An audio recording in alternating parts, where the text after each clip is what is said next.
First you hear the cry, then you see the sight of a lady dressed in white in the dark of the night. If you are pure of heart, there's nothing to be scared of. She says, I am the white lady. Are you a friend or a foe? I come seeking vengeance for those like me, full of woe. My life was filled with pain, out of my control.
It's Wednesday. We are Wizards and Warriors, and it's time for our weekly cult meeting, Wizard Wednesday. This is Elf. And Dota. And Logness, did you just log in? I sure did. Logness is logged in. Logness is in the Quantum Downs, everybody.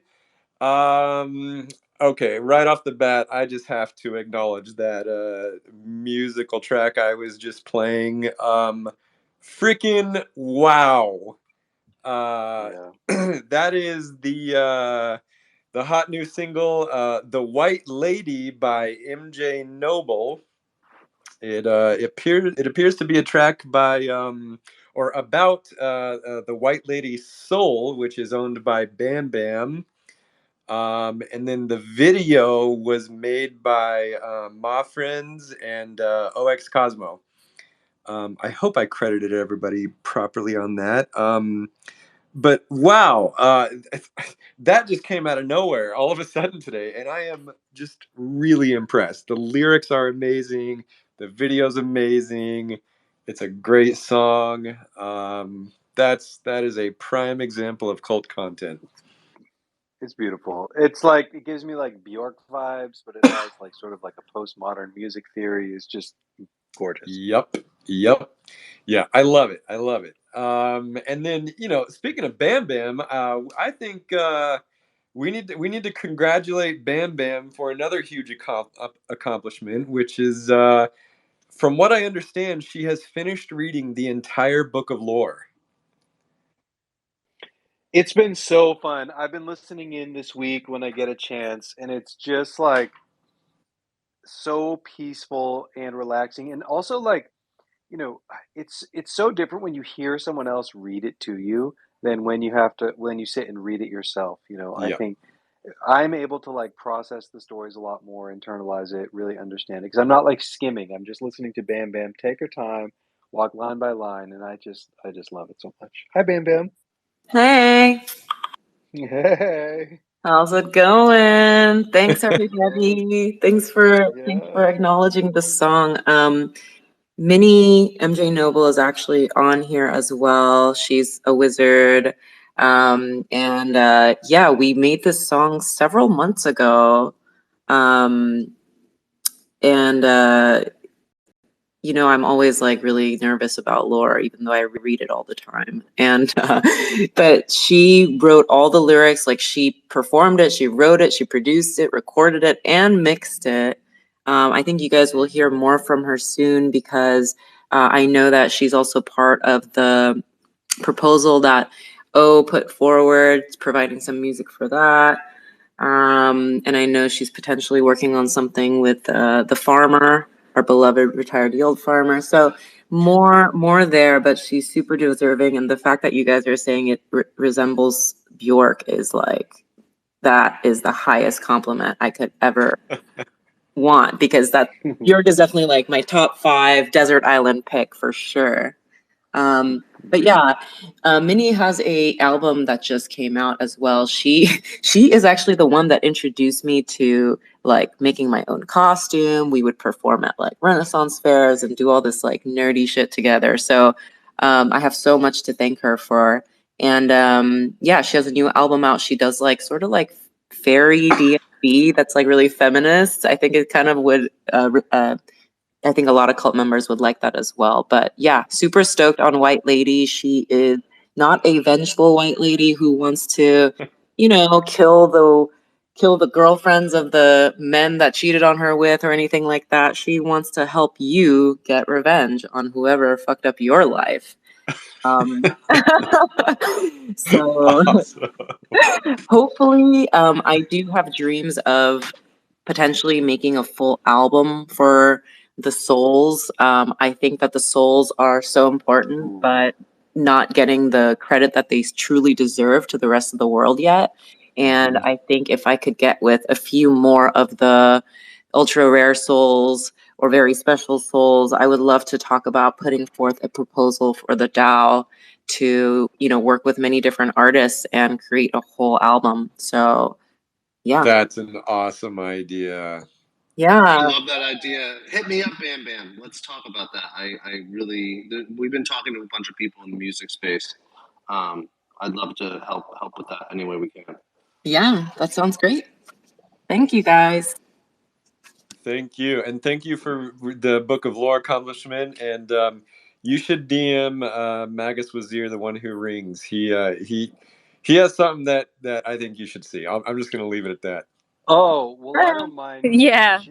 sharing. I heard a rumor that the One Who Rings got access to Dolly, the AI art generation software, and really, there's no one on earth who I wish had access to that more. So Yeah. we have the full power of OpenAI now behind us in the hands of the One Who Rings. We cannot be stopped.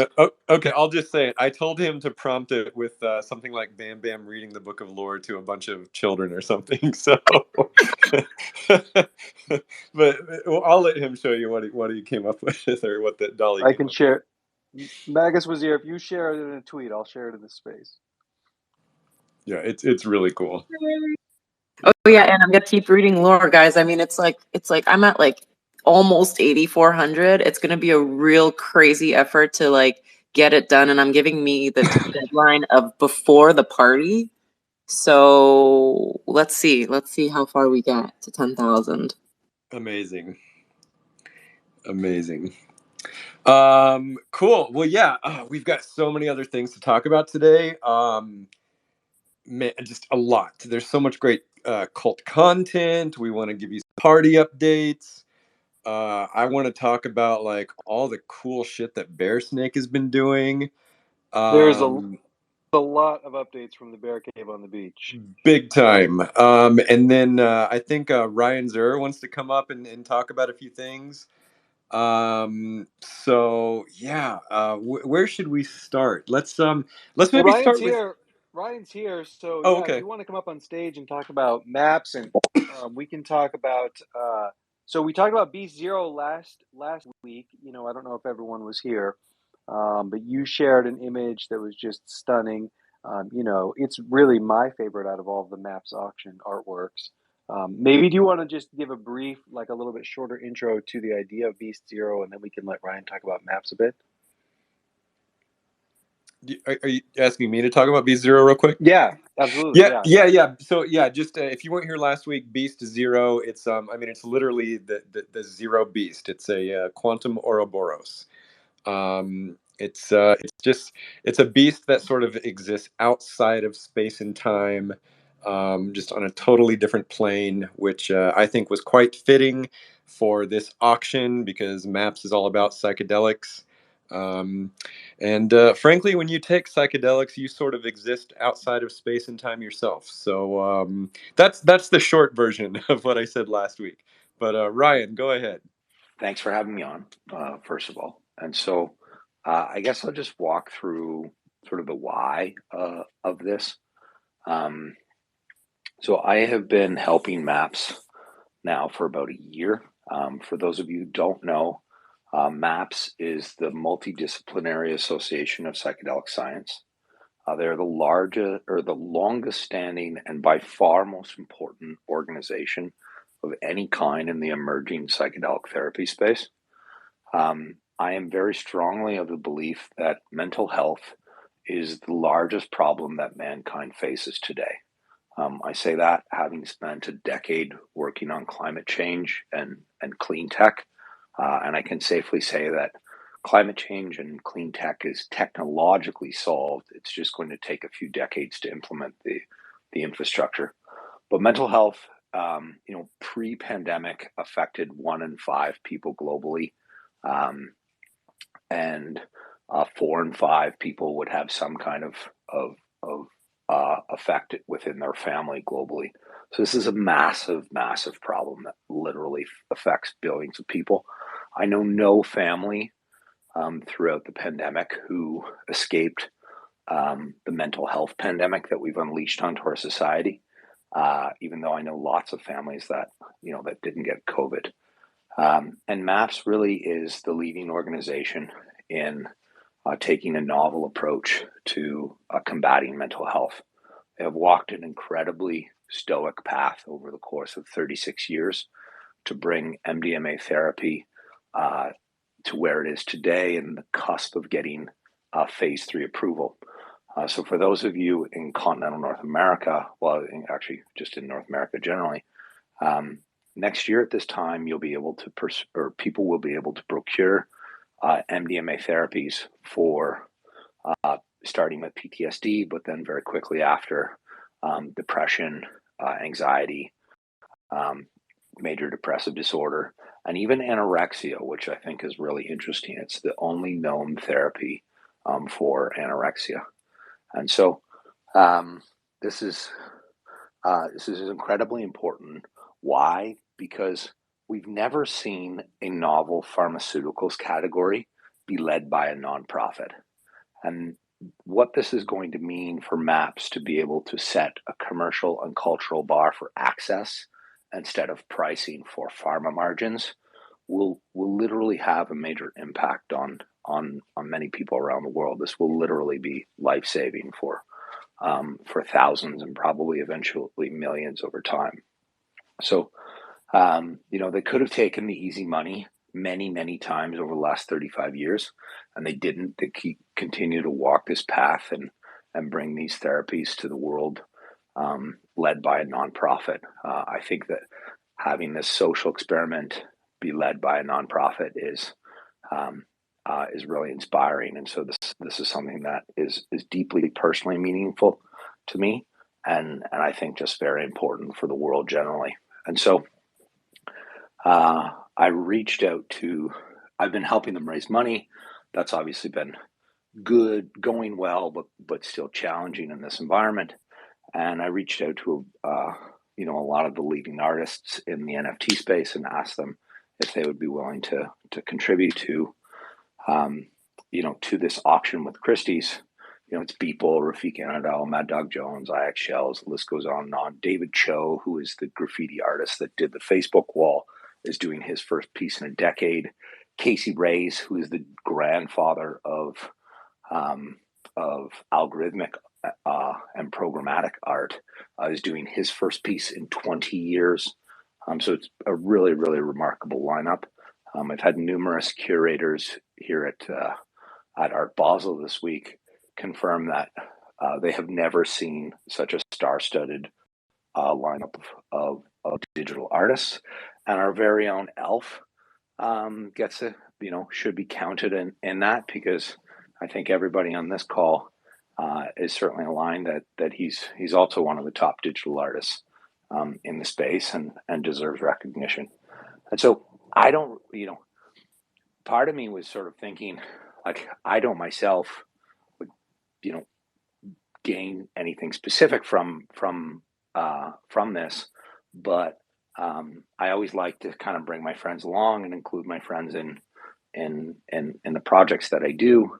And so I thought, well, why not get a chance to get a wizard sold at Christie's, right? I think that this is going to be an important moment for our community. It's a great way to increase the exposure of just how different this community is, and how great the art is on top of it. I think we do spend a decent amount of time talking about how great the art that Elf and the team have made, but this is a chance for the traditional art world to take note and recognize, how unique and creative the art that this team has produced is. And so I wanted to include it. That was important for me, and it's the only sort of metaverse project that is involved. Everything else is fine art on the digital side, and so I didn't want to have it, in like beside a punk and an ape and a bunch of other things. So it's just wizards, and I think that's sort of cuts to the personal touch that I've implemented as the curator of this auction, and so we are very excited. I think the art that is going to be auctioned is really remarkable, and artists have stepped up with some really amazing pieces. And I was surprised at first with how many artists that came forward and offered such great pieces, especially because a lot of these artists sell these pieces for upwards into millions of dollars. But in the end, it makes sense because so many artists have had their artistic journey informed by their psychedelic journey. There's such a crossover between psychedelics and crypto. The Venn diagram has massive overlap, and so we see how much our two communities want to support each other. And I think that this is a really sort of symbiotic way for crypto to support psychedelics, and I think the psychedelics community will never forget it, and we'll gain a whole new cohort of people that are turning on to crypto broadly and metaverse gaming more specifically, and even more directly to wizards, which is kind of the thing that I get in the end for doing all this work. So I'm very excited. We'll be actively bidding on it, but we hope that a lot of the community members here also step up, and it's the last opportunity, I think, in the foreseeable future to get a beast, and I think it's certainly the most interesting, creative, special beast that we've seen, and so I'm excited to see where this goes. And the money goes to a cause that is doing as much or more for the world as any other cause on the planet. So we're we're grateful for everyone's support. Thanks, Ryan. Thank Really you. appreciate it. Yeah. We're really honored to be a part of it. And I thought it was a good fit with what the Runiverse and this project is all about. So yeah, thank you so much. And I don't know if you're following the Discord, but you're getting a lot of support from folks in the Discord as well. Everyone is, saying, I'm in love with everything Ryan is saying right now. This is so good. So happy to see the cult being a champion for mental health. So yeah, thank you. Yeah.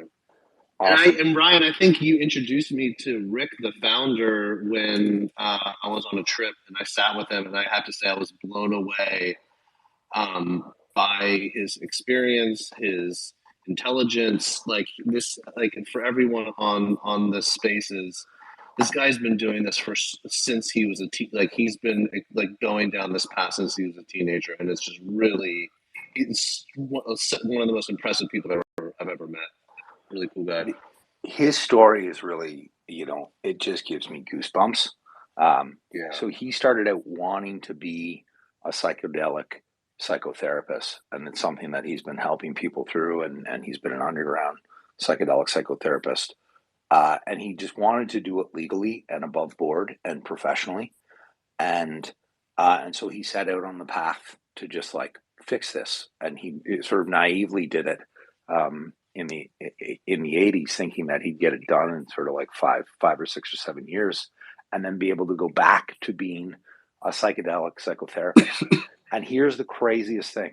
He's walked this path and built this organization over 36 years.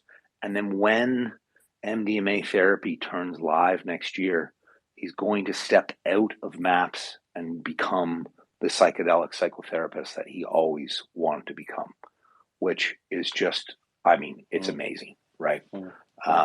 And truly a unique person, a really enigmatic figure that we're excited to now have as part of our community. And so I think this will not be the end of the road between the Wizards and MAPS. And I think that's positive for Wizards, it's positive for MAPS, and most importantly, it's positive for the world. Love it. Cheers to that. Very cool. Very cool. Yeah, I love it. Thanks so much, Ryan. Thank you guys for stepping up. It really was amazing how you guys have stepped up and put this together on such a tight timeline. We are eternally grateful. Truly. Yeah, and the beast for the MAPS auction is part of the same beast contract as the other 7 beasts. So it's Beast 0 in that collection of the same contract, and it will be part of kind of the same benefits, utility, lore, as all of the other beasts. So yeah, so participation in whoever ends up winning this beast is as a full beast with the rest of the Beastmasters. Yep, definitely. Yep. Plus the art is sick. Yeah, plus the art is sick. It's the only animated beast. Yeah. Yep. Cool. Well, let's see. Should we talk about party stuff it's freaking next week. Everyone should come. If you're listening, come to the party. It's going to be so fun. Yeah, we only have 1,400 people signed up, and I'm going to be there. That's double our capacity. Yeah. But yeah, I would love if Bear Snake and Loch Ness, you guys could just give us more details. I know there's a lot of questions around. I'm gonna kick it off with a question. Are the drinks free? Of course. Okay. Free is our favorite F word. Well, second favorite. Forgotten is our first. Yeah, Forgotten's our first. I would say like there's a definitely theme of free going on at the party, if you catch my drift. So yeah, but Locke, you take the point because I know that you and I have been spearheading this. A lot of other team members have been involved. It's I don't know if anyone on the call has been involved in like planning big events, but it just really takes a big effort from a big team. and the the attention to detail is where it all sort of lives or dies. And so yeah, Locke, you take it away, please. Sure. Yeah, so we've been working day in and day out to fine tune this experience. Super grateful to have such a wonderful team to help us bring it to life. And never thought in a million years I'd be shopping for Genghis Chad's face in collaboration with an amazing special effects makeup artist that we just brought on board to bring that to life. So I'll share a few things you can expect. First things first, if you see a pony, you're at the right spot. That's first things first. Oh, okay. Wait, straight up. I have to interrupt right now. Yeah, we actually have a pony, and it's not just any pony. It's literally a pony from the collection. Like somebody owns this pony. Yep. I'm really sad this person won't make it to NFTNYC, but we won't spoil the surprise until the day of, so that they can see the visual, because it's going to be amazing. Okay. Yeah, go ahead. And no ponies will be harmed in the making of this experience. Just want to put that out there. We love animals, and we're not going to sit here and do anything weird.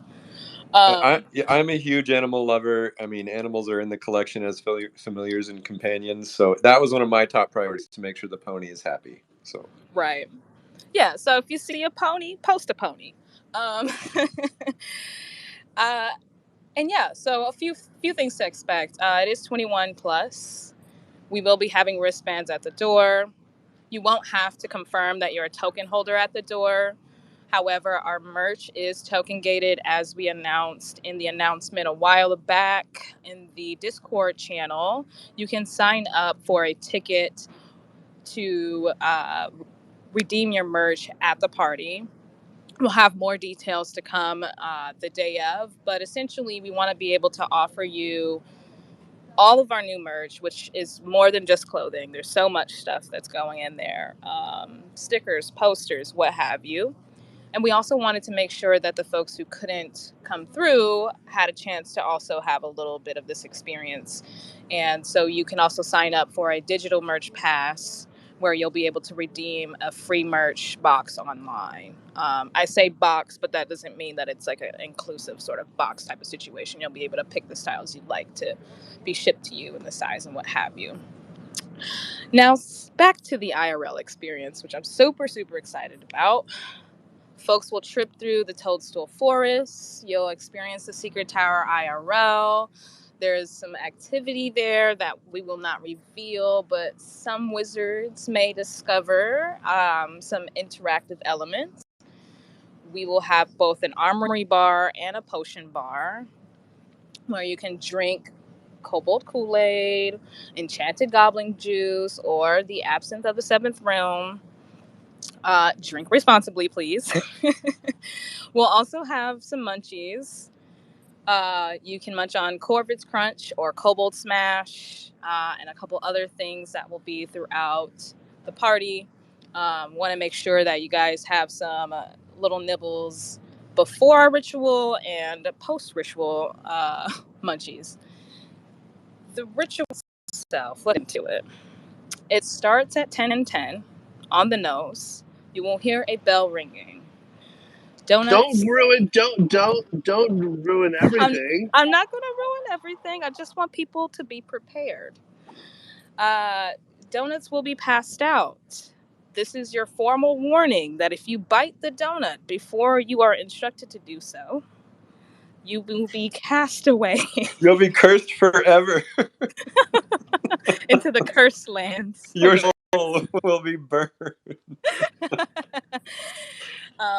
Yeah, and so right after the ritual is when the ritual is essentially to bring out and summon the beast Genghis Chad, which will be played by Oliver Tree. He'll play an amazing set. Super stoked about that. We've also locked in an amazing DJ. I would just say pay attention to his hair. And then also for the folks who are just roaming around throughout the week in New York City, we did put out an NFT NYC guide, which is a Google Maps link It is in our announcements, and I will also share another tweet with it. But I highly, highly suggest you bookmark this, as there will be little trickster heads that pop up on this map that may lead you to some, I don't know, mysterious boxes placed around the city.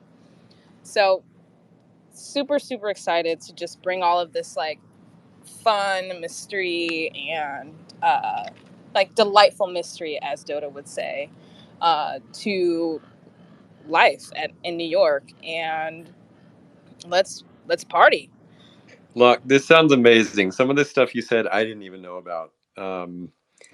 Oh, can you talk about the comic book thing? Which by the way, Oh yeah. holy crap! Did you guys see we printed physical comics? Did you see that? Oh Did you man, they peep? look so good. I can't wait to get a big stack of them and hand them out to everybody. Yeah. Speaking Me of and handouts, Nalgene got a box shipped to the office yesterday, and we literally like poured them on the table and like rolled around in them. They're amazing. I know Two You Crows is deserve it. cringing because the corners have been bent. Yeah. Sorry, Two Crows. But you can get a comic at the party, right? So, yes, out the week, if you don't get one at the party, there will be wizards mysteriously placed throughout the city, cloaked, armed with satchels filled with comics and very witty one-liners, passing them out through the city. We will be crashing a few parties of a few popular projects. So if you're going to any other parties throughout the week, you might spot a wizard. But yes, there will be, accompanying our pony, there will be a wizard who will be handing out comics earlier in the day. So just keep an eye out. And of course, we'll be live tweeting, letting you guys know where these wizards are, if you just want to run up to someone and grab a comic. Speaking of the comic, if you're not able to attend the party, then I think like after the whole party, we'll figure out a way to send you a free comic if you want it. So that's not your only chance to get a comic. Yeah, we're gonna sort that out, and I think even like for the people who don't come and want merch and all that stuff, we'll make sure to put in comics Right. as an extra for sure. And just so we're clear, we're definitely giving them. We're sorting out the details, but like there's free merch. Like you don't have to pay for all the merch. We're trying to figure out. There's a lot of like different SKUs, a lot of different items. But there's definitely free merch to be had of your choosing. So we're excited to. It's just like a thing. It's like one of the things. This whole entire thing, honestly. Actually, I have a little spiel. Please. Like a lot of I think we're all very aware of like what's going on in like the general crypto market, in the general economy, and I just a lot of like I've heard from a lot of people, a lot of other projects that they scaled back their parties or they decided not to do it, and I think for us, this whole thing is about. I don't think there could be a more important time to move forward and celebrate what we're building, what the broader community is building, than right now. I think seeing people in real life, like transitioning some of these friendships that have been made that people hold so close to their heart and meeting people in person. I think this is like totally necessary for Web3 and certainly the wizards to move forward. I think we all need to be able to give some hugs, and so we're just really proud to be doing this at this moment in time because it's really important. So this whole party, this whole NFT NYC, giving merch away. The comic books away for free. This is us saying thank you to everybody on the spaces. It's saying thank you to everybody who's ever participated in the cult. It's saying thank you to everybody who's participating in the world of Web3. And this is what we're all about. And we're really happy that we're in a position to even do this. So just thank you from us to everybody. Totally agree. Yep. It's going to be so fun. It's going to be so fun to meet everyone face to face. And, and I think we'll have to have some protocol around like, and just, conventions around protecting people's privacy, right? If you don't want your face to be on social, you should be able to easily tell everyone you don't want that, because it's not about, none of us want our faces plastered all over social, but we still, trust each other and want to get together and meet each other and shake hands and hug and dance.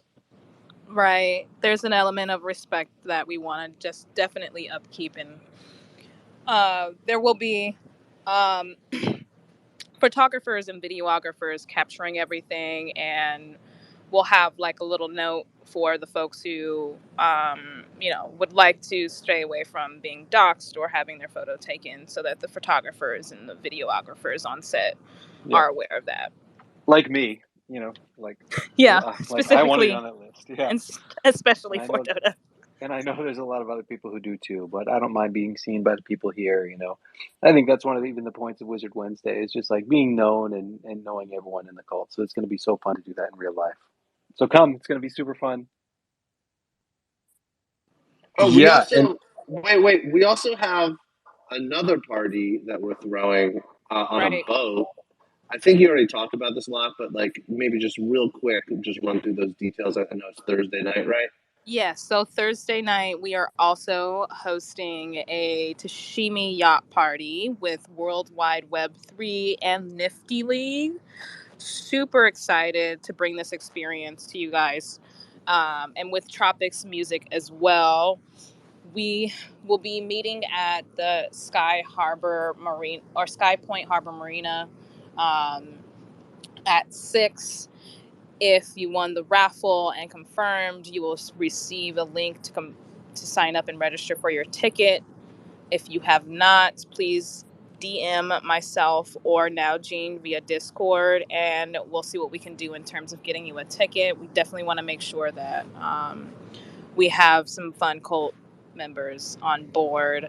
There will be kobold Not just boring macaroons. Fun. And pizza pies. So super stoked. You guys will get a really great view of the Statue of Liberty and the Brooklyn Bridge, and it should be a really, really fun time. It'll be back or be traveling between 6:45 and 9. So you guys will be able to make it to the 10K party for the folks who have been asking about hopping over to Brooklyn to join 10K folks, because I know we have a lot of wizards who are fans of that project as well.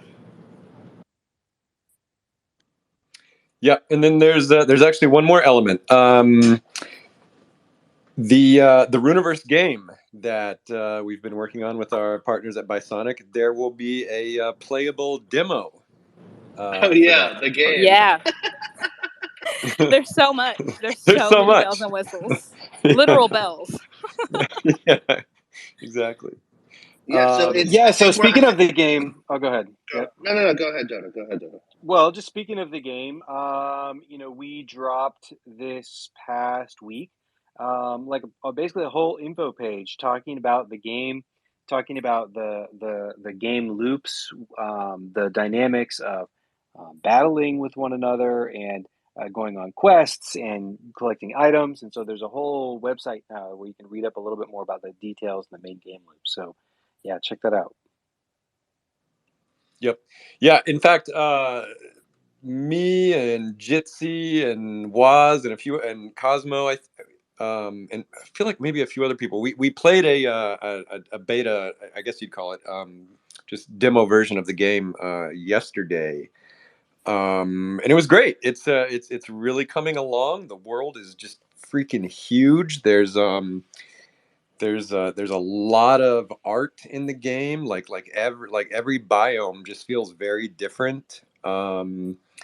So yeah, it's coming along really nicely. Yeah, the game world is really big. It's I think they said something like 180 kilometers. It would take you an hour to walk from one side to the other.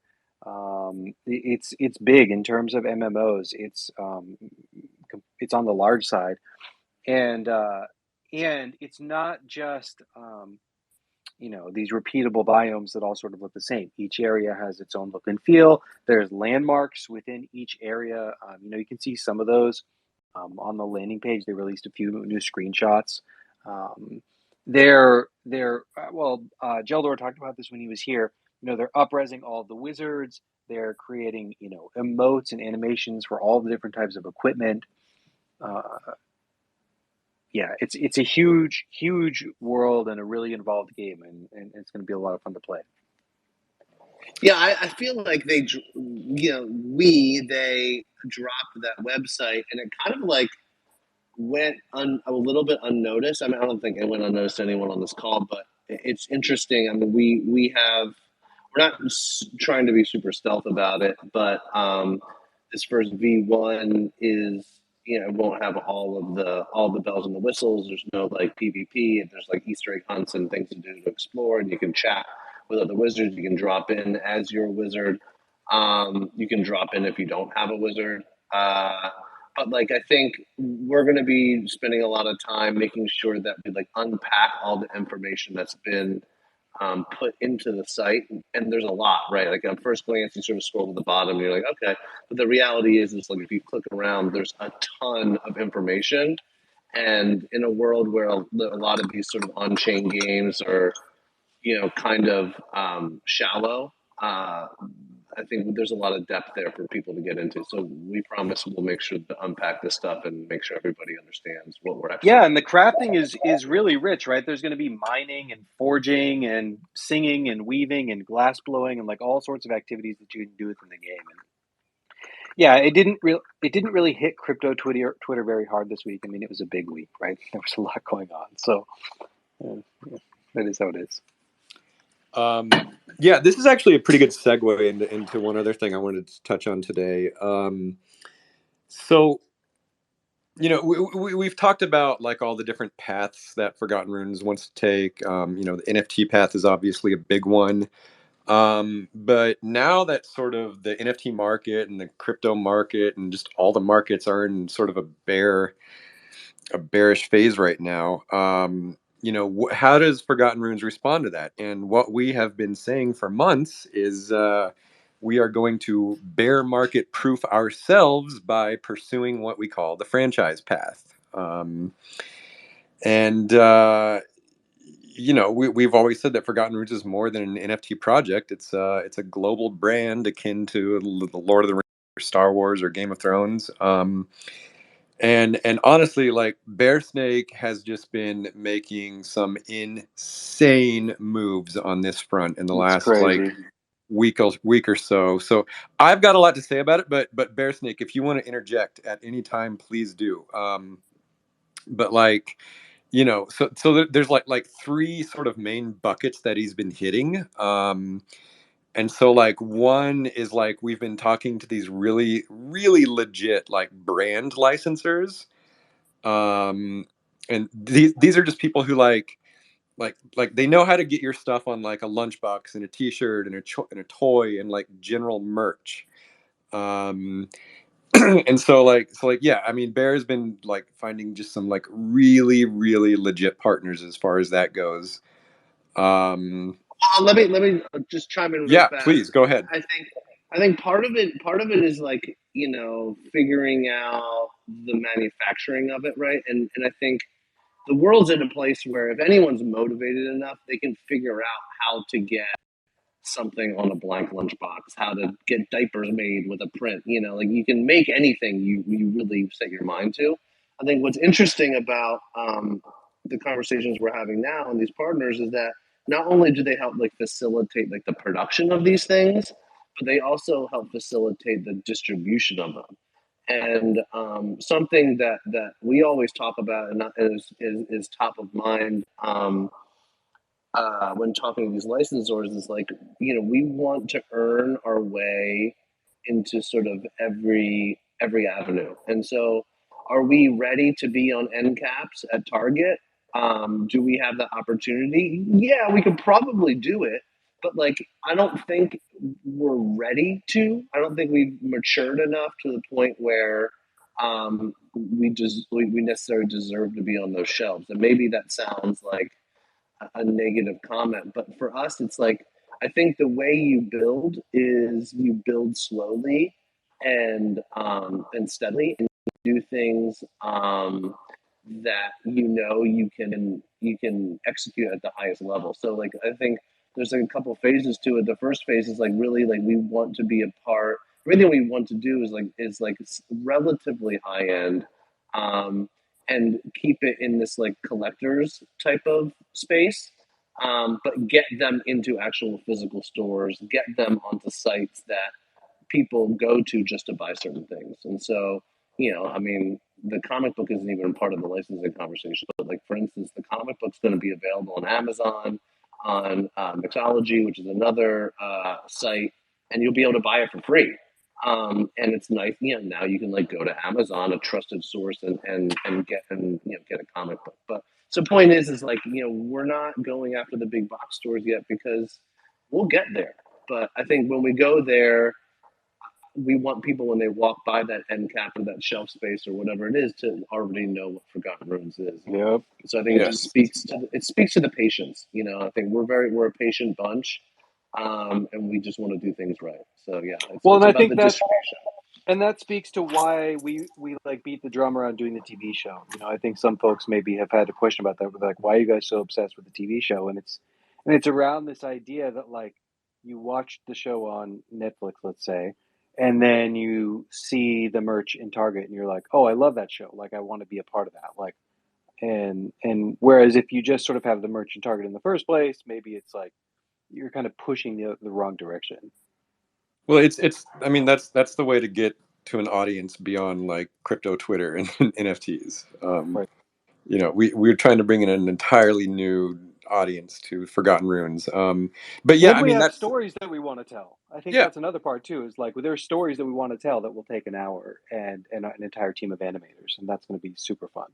for sure. Yeah, stories are really like animation and TV is a great way to tell a story. So, but yeah, so that's actually the second bucket that I wanted to mention, which is like that's another thing Bear Snake has been doing. We've got a ton of, let's just say, show meetings lined up, like the week after the party.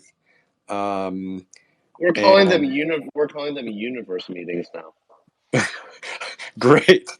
But yeah, I mean, like Derek has been making a lot of progress on the writing and the development. And by the way, if you're new here, when I say Derek, I'm talking about Derek Kolstad, the creator of the John Wick franchise, is actually writing for our show.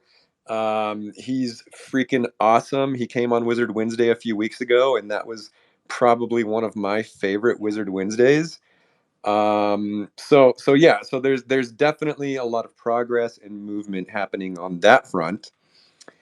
um and then actually, Bear, do you want to say anything about all that? I mean, not super. All I have to say is like, I know that there were some people. We had tied the Warriors drop to helping finance the show, and all I'll say is like, when we walk in the door and these initial conversations that I'm having, and then bringing in the whole team and Derek, is that all these people, like the money for the show isn't the issue. I think it's really about making sure we partner with the best possible people to get the best possible distribution, make the best possible show. And so, like, for instance, I was in a meeting this morning where they just like looked me in the face and were like, well, like, let's go do this right now, which is like, which is crazy, Yeah. and awesome. But it also means, it's like, but like, you have to have that conversation 10 times to make sure that, you with 10 times with 10 different people, so that, you're getting into business with the right groups, because, we want to make sure we get this done right. And I think we have enough like internal experience to sort of suss out who's BSing or who wants to do the right thing but can't do the right thing. And we just want to take our time. But it's looking like really, really good.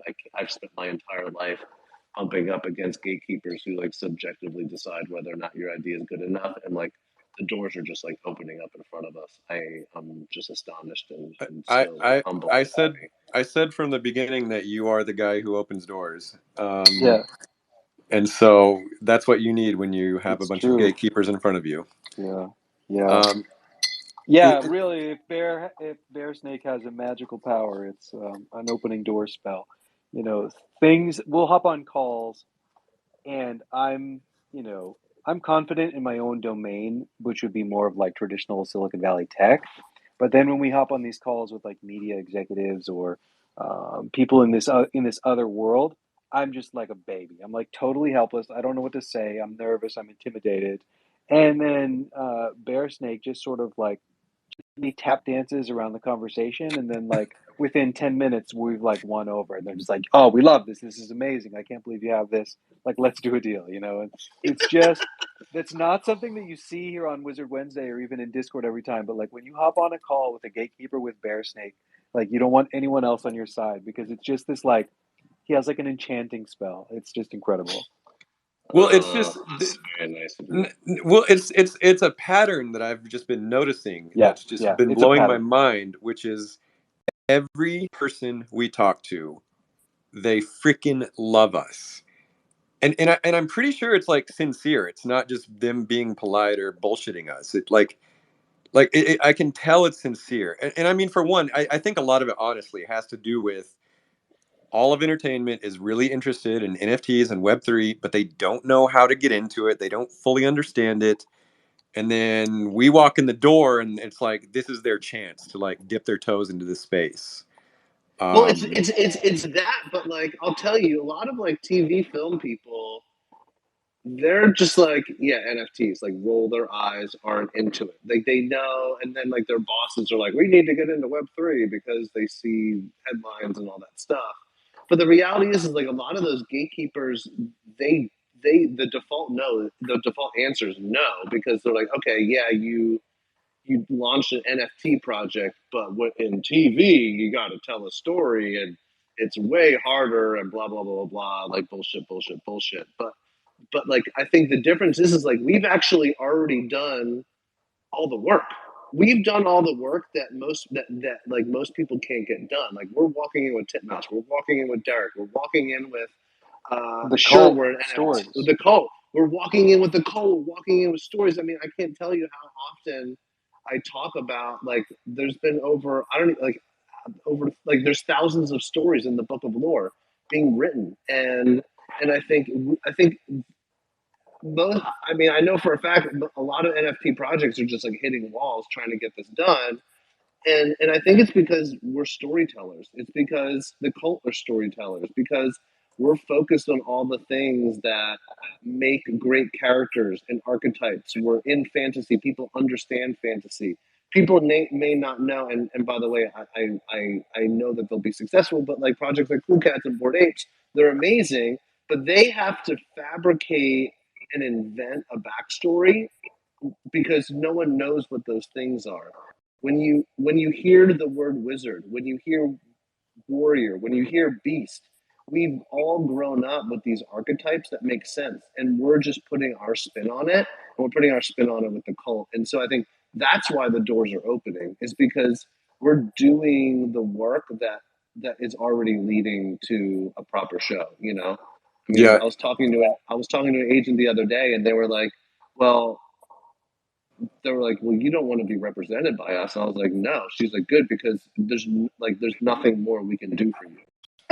And so I yeah. think that's really what it's about. It's like we're able to move quickly because and powerfully, and I think it's because we're all being so sincere about what we're doing.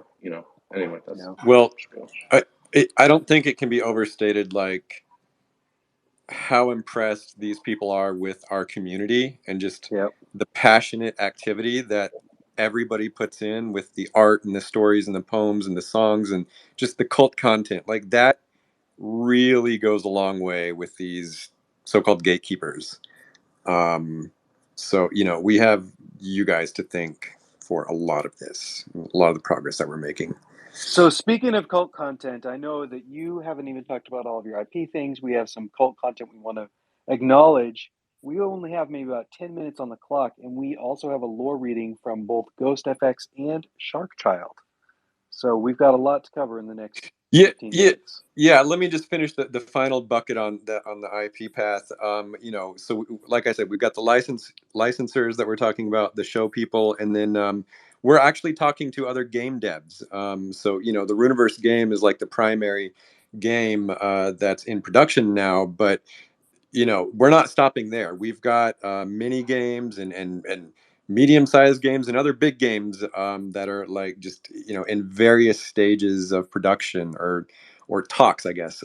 So yeah, it's game shows and merch is like it's like part of the IP, the franchise path, and we're making mega progress on all of those. Just to finish out that piece. But yeah, I mean, speaking of cult content, wow, what a lot of great! There's been such great stuff this week. So I wanna acknowledge a lot of it right now. So retired yield farmer, as always, um, he tweeted something out saying, "I am not making a game."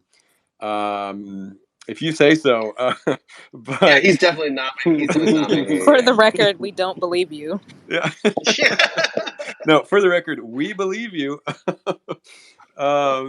But yeah, and then this awesome little piece of artwork of an imp like casting a spell or something, just like every time I see a retired yield farmer post something, I'm just like, wow, like this is some of the best cult content happening right now. And then Eris at Chaotic Good, I saw two pieces by them this week. One of them was a really great soul illustration, and then one of them was a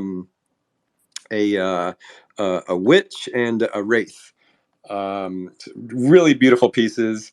And then it looks like Tanya Del Rio ordered one of the golden keys from Two Crows. That Yeah, that she key did. is, yeah, it's just incredible. And then it looks like Two Crows is making another piece of jewelry of his actual crow, and so he posted like I guess it's like the wax mold or something. Yeah, Um, it's the wax mold that they pour the jewels into. so cool. Yeah, I love it. And then Give a Hoot has been working on the Runes trading card game, and it looks like the beta version is out.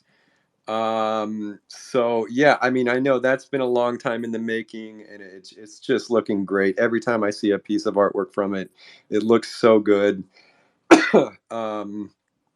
Crucifor uh, posted an awesome illustration of his warrior that I guess he created with Dolly, that AI generator thing.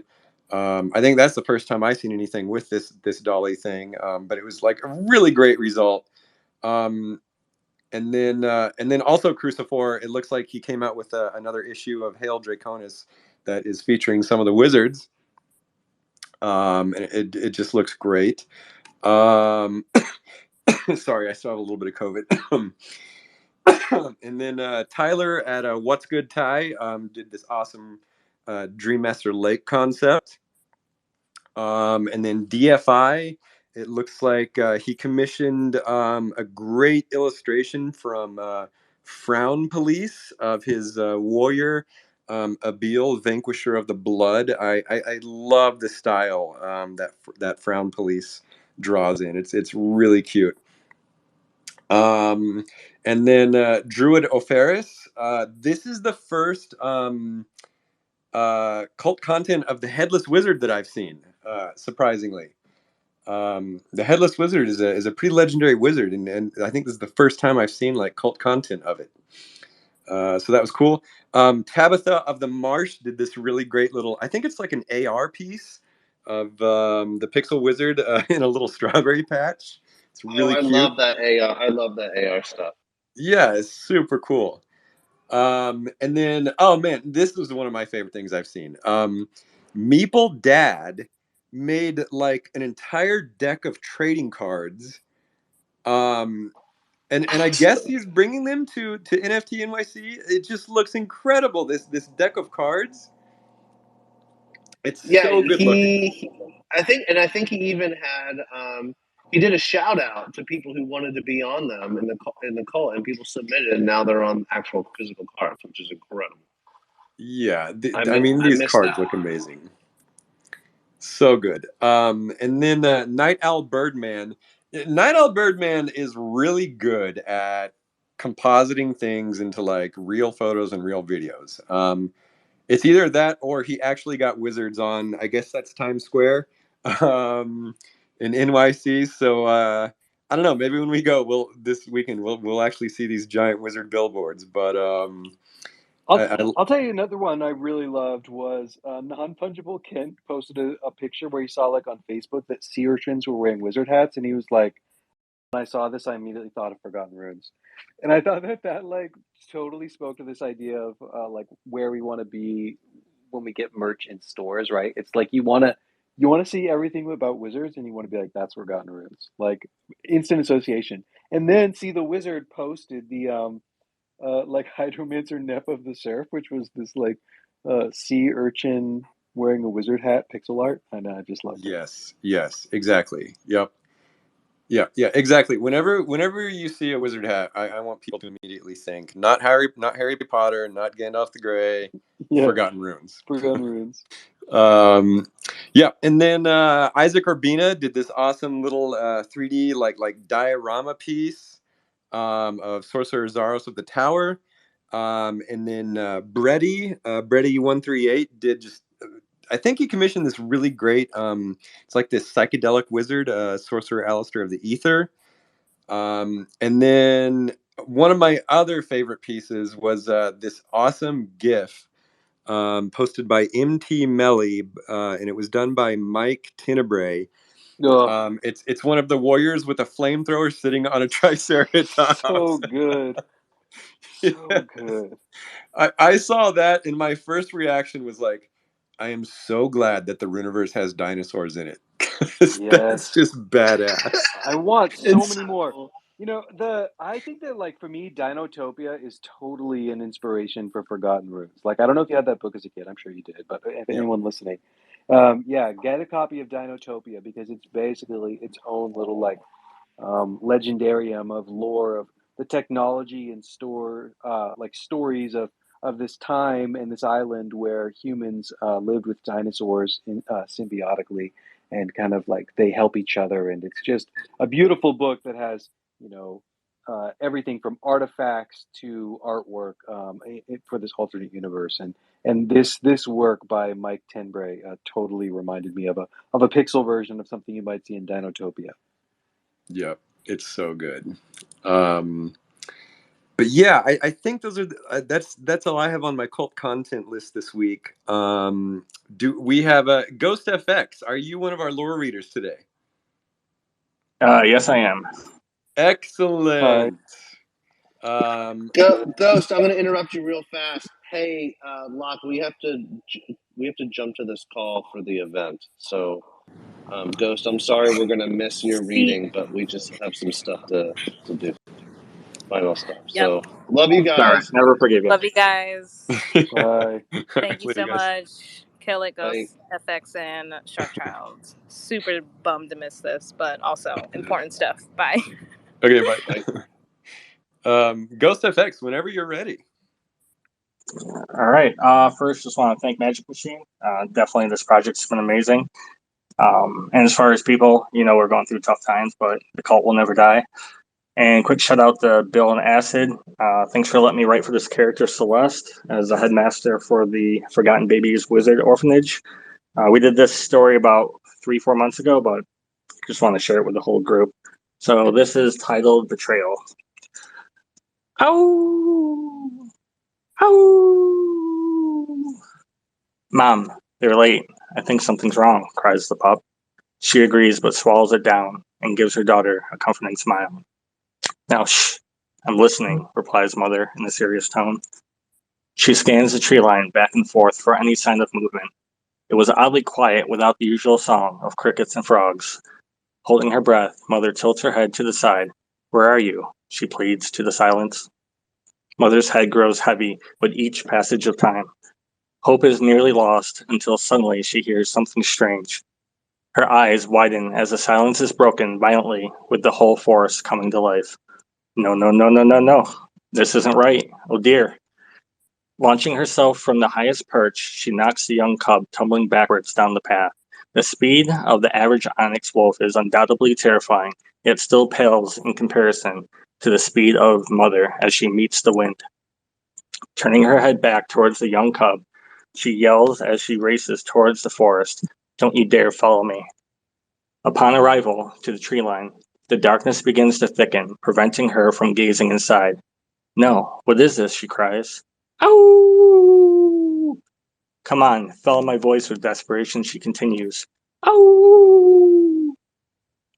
Grasping for any leverage, she begins to panic until a familiar pack of wolves could be seen weaving through the shifting trees. Behind them stands a wall of emptiness, which can be seen only by the absence of light, bending as if it's afraid to touch it. This shadowy figure grows closer, causing the air to weigh heavy on her shoulders. Its eyes cannot be seen, but she feels them searching in desire. The taste of blood came out of nowhere as the air continues to thicken. The pack, following Mother's howl, pierces outward the forest grasp. They pause for breath. Her family is a comforting sight as danger has been keeping a steady pace. Mother looks into the now quiet woods as the mass slowly recedes into the bark of the fallen trees. A faint laughter can be heard as the forest lay wounded in its wake. Bastion, the alpha wolf, stands, still breathless in exhaustion. Una, thank you. It was so dark we never would have made it out without you. Bastion, what is that thing? What has she gotten us into? Why do you help her? Una questioned with erratic disbelief. I had no choice, snarls Bastion, his lips receding as he regains his composure. I'm sorry, but I would have helped her regardless. We can't talk here. Whatever's been chasing us through the woods is still watching us. I can feel it. Come, follow me, commands the Alpha. Their two sons, Ghost and Odin, both rise to their feet in stride, each of them in possession of a child, clenching to their backs with little hands gripping their fur, faces buried under their manes. They listen well for human cubs, jokes Odin, as they follow in line toward the dwelling. It's good to laugh, but always be vigilant, explains Bastion. Both sons answer in sequence. Yes, father. At the front door sits the young cub, Winter, with her most ferocious face to greet her family. Mom, how could you leave me like that? Why did you push me down the hill? Winter cries. She has no idea what kind of danger the pack was in. Una sighs in relief as she is thankful for her family to be whole again. Leading with the ridge of his nose, Bastion shoves in the heavy door. The home was actually kind of cozy, which was unexpected given the condition outside. A rather impressive size considering how remote the location is deep in the western woods. The house was livable for the time being, but needs a great deal of repair. Old boards on the windows had splintered from the weather, and all of the furniture still covered in white cloth, powdered with dust. The brothers took the new arrivals to the back room where over a dozen children lay in wait on the floor against the far corner. Una and Winter collapsed by the fireplace that resides in the front entrance. Wake us in the morning, Una would have said, had she not fallen asleep in the middle of her sentence. Bastion watches her sleep for a short while before leaving to track down the head of the house. Beneath the dwelling reveals a damp wine cellar occupied by his old master, who evidently located the last few unopened bottles of wine. Beside the woman sits the current familiar, which always gets under Bastion's skin. Refusing to recognize him, Bastion often refers to him as Snot, a young slime familiar with no use besides the inability to die, almost. Onyx wolves do not associate with such familiars as they are beneath them in every way. The final two have arrived. We weren't able to save the others, explains Bastion, as he then unconsciously snarls at Snot. The woman rises from her chair made of vine and thorn. The chair quickly slithers back into the earth of the wine cellar as she walks over to her wolf. Jealousy isn't a good look for you, pup, she says as her begins to fade. I never deserved you, my friend. I'm sorry to have to call upon you this time. She confesses as motion towards the stairs, but not for a familiar pat on the head that Bastion hadn't felt in a very long time. He wants to say something, anything, but no words reach his voice. Come, Bastion, she shouts with enthusiasm and a hint of mead. Let's save the world. Again. The pair move forward to exit the cellar.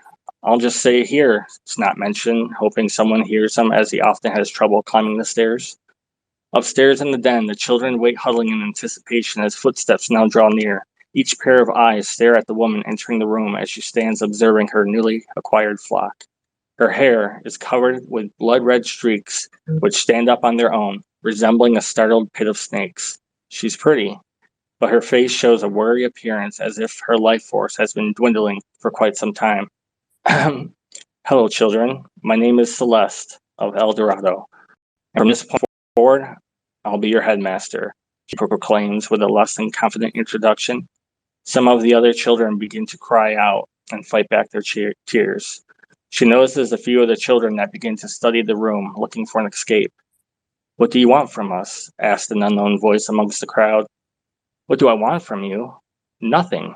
You're weak, sniffling, useless creatures at best, but for some reason, he's after you. Until I find out why, I suggest that you stay here, or you can leave, but be warned. Once you cross the tree line, I can no longer protect you. Leave or stay, I don't care. I understand it's not much of a choice, but you're free to do as you please. I suggest you get some rest before sunrise. It's been a dreadfully long night, and I have nothing left to drink. Celeste walks toward the door, but not before realizing her shortcomings as a host. Leaning down to the ground, she presses both hands against the floorboards until a small plant begins to grow. With incredible speed, the plant grows rapidly around the room. Flowers bloom down as fruit ripens before their eyes. Large leaves form into perfectly shaped beds and blankets to keep them warm throughout the night. Celeste takes a recentering breath as she finds her direction. I'm sorry, I really am, but you're all orphans because your parents didn't know what I'm willing to teach you if you decide to stay. Again, an ominous voice drifts across the room. To fight? The child asked. No, I'll teach you to run, to hide, to do anything to survive. Most importantly, whatever you do, do not use your magic. You think I didn't know? Welcome to the Forgotten Babies Wizard Orphanage. We aren't babies, shouts a voice as he finally reveals himself, making a stand. I like you, kid. You got guts. But I'm over 400 years old. Get used to it. Class starts tomorrow. Now go to hell to sleep. Wow, and I thought Mom was bad, whispered Ghost, without a single laugh. All right, that's it. Oh, wow. That ending was great. Thank you. Oh, that's good. I love the Baby's Orphanage. There's something about baby wizards that's just really funny. and also really nice wolf howling in the beginning. I love that part. Yeah, that was the toughest. Well done. Thanks, Ghost FX. Thank you. Orbit Shark Child. Yeah, hey, what's up? Hey, guy. Hey. You got some lore for us? I do, and I think it's going to be a little bit different than last time. It'll be fun, but I'm jamming a lot into it, so it may seem a little fragmented, but hopefully it's fun and entertaining. All Fine, right. I didn't want to sleep tonight. And I'm gonna drop right now in the secret tower just the images of all the characters I jammed into this. So. Oh, sweet. Okay. They're there now. So this, I'll say it's mainly about Bernadette, Slasher of Wizards. So this is some warrior lore, but we got some wizards in there and some fun. So great. I mean, some of my favorite lore is when a bunch of characters are mixed together. So yeah, go for it, man. Yeah, I'm trying this out. So we'll see what people think. All right, here we go. After following the prism-armored warrior with the pony shield, golden headband, frizzy brunette hair, and Fu Manchu mustache for over a day deep into the Fae, I started to doubt my decision to trust whatever his name was, intentions. Eons ago, I was stuck at the gates of the Blue Wizard Bastion, caught and detained on account of borrowing some gold from a couple of uppity wizards and thoughtfully redistributing it, aka paying off debt so I could leave this place. And he was just there, Everett, on the other side of the guards. He called my name, despite me never seeing him before in my life, summoned me over, and the authorities, though begrudged, handed me over to his care. So there I was, outside the walls of my home for the first time in ages, moments before nearly behind bars, with nothing but my green spandex, a champion's helmet I had no right to have, a rather dull longsword, and my pet macaw, Kaleida, named after a kaleidoscope, who seemed more interested in Everett's prism armor than anything else. "It's time to claim your rune," Everett said, with a very motivational tone, as if there was nothing to it, just a reach out and grab your rune kind of thing, even though I never imagined it would be possible for someone like me to activate a rune. I was not a fighter. I was a dodger, a sidestepper. But my sister believed there was something more in me. Otherwise, she would not have given me the sword or helped me steal that gold to buy my freedom.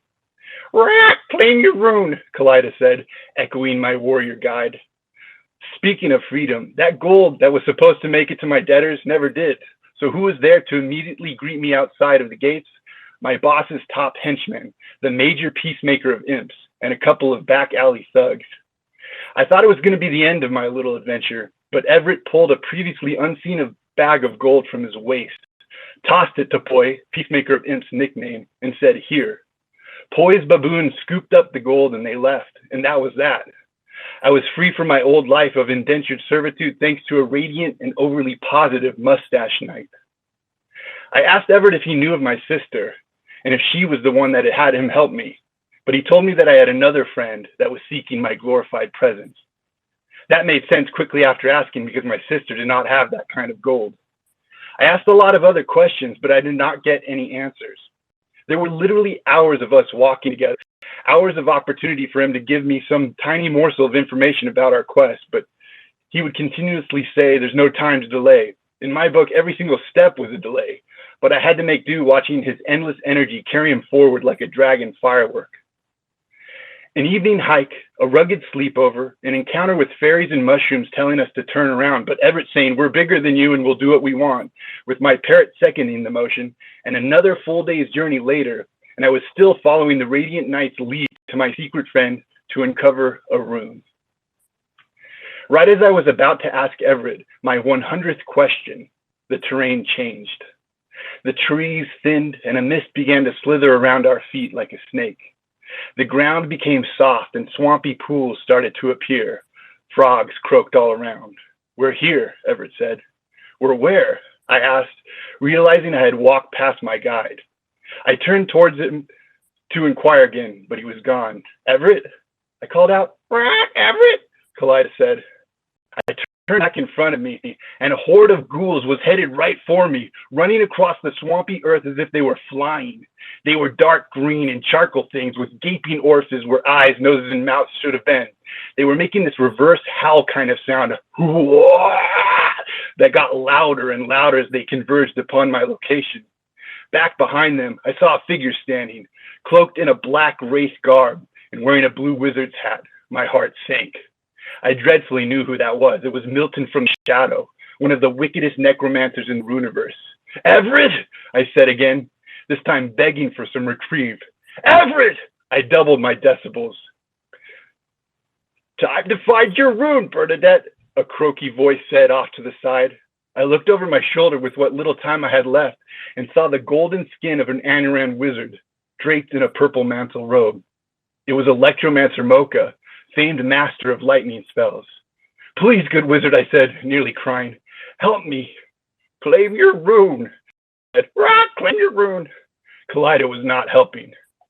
I unsheathed my sword and held it out with a trembling hand. Jail seemed like such a much better choice at this moment.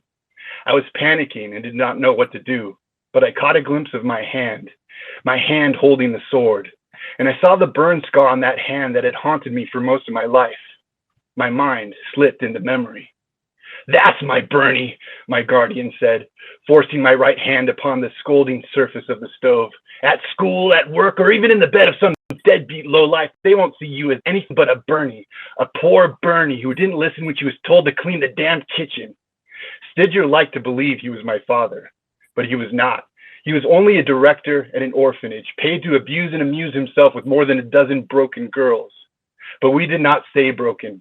One of my sisters was proof of that, Dree. Dree was the wrecker of monsters, and she had come back to visit my other sisters and me right at that very moment.